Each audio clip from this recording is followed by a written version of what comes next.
today I'll talk about two poems, The Love Song of J.F. Prufrock by T.S. Eliot, and Do Not Go Gentle into That Good Night by Dylan Thomas.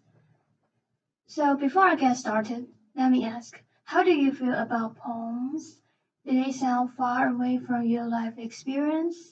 If so, that's okay, because the two poems I'm going to share with you are very close to lives.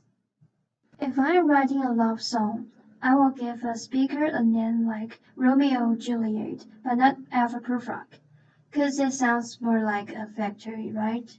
Indeed, the love song of J. Alfred Prufrock isn't a love song. It's more like Prufrock's confession of shame. Have you ever had a crush on someone yet dared not to reveal it? Think about the reason. Prufrock is in a situation like this. He is a middle-aged man and slightly bald, and he has no lover. So he wants to go to a party and ask the woman he likes to go out with him. Yet, even going to a party is so hard for him. Throughout the poem, he's always hesitating and procrastinating the decision. He has much worry in his mind. Let's now look at some ones. Let's go, you and I. Let's go and take a stroll on the street in the evening. Probably addressing his readers or his potential lover.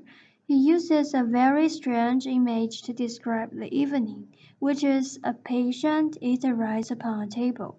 The evening must not be an energetic one, because the patient eater rice has no consciousness and no action, just lying on the table, passively accepting his destiny. That's what Prufrock feels like. Apparently, he is almost in the party, but he wants to turn back.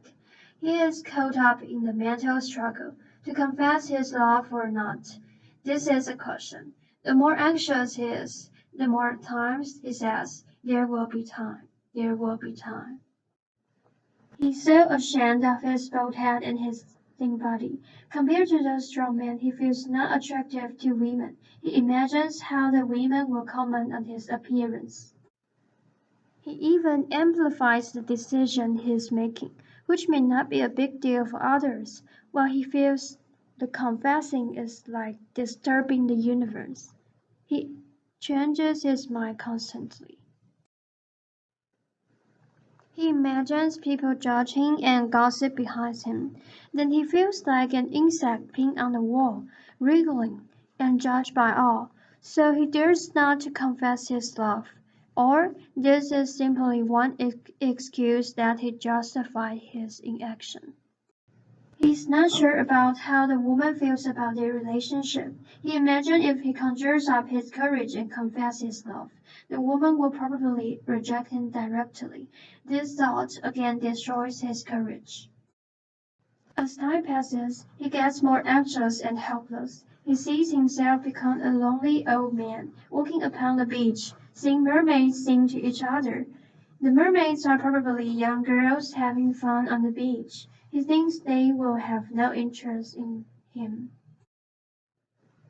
He sees the beautiful scene where the mermaids ride on the waves, and he's so obsessed with this negative thought that he finally gives up the idea of confessing his love and drowns symbolically. How do you feel about Prufrock, the one who cares so much about others' opinion?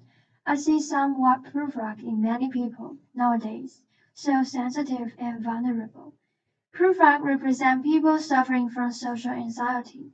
The poem was written in the beginning of 20th century under rapid urbanization and industrialization. People feel isolated and not understood by others.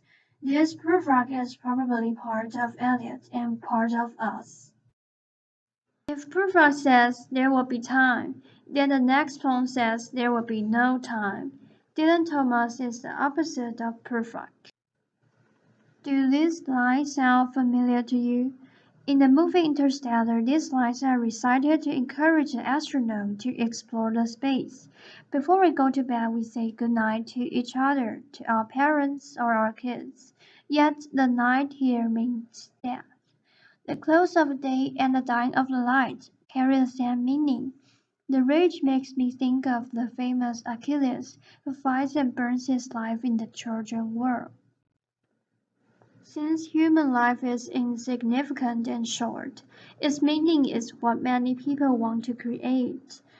People who see the suffering of others are longing to change the world. There are also wild people who seek to accomplish their dreams, but facing the end of life, they want more time, thinking about, have I made the world a better place, or have I lived the most splendid life? They feel the discontent and frustration, and that all the struggle against that is futile. Even so, Dylan Thomas said, do not go gentle into that good night. He writes his poem for his old father, whose eyesight and general health declined. Thomas didn't want his father to leave the world. He asked his father not to surrender to death, but to fight against it with rage. This is the end of my poem sharing. Which poem do you identify with, and which one do you prefer? Please let me know your thoughts. Bye bye.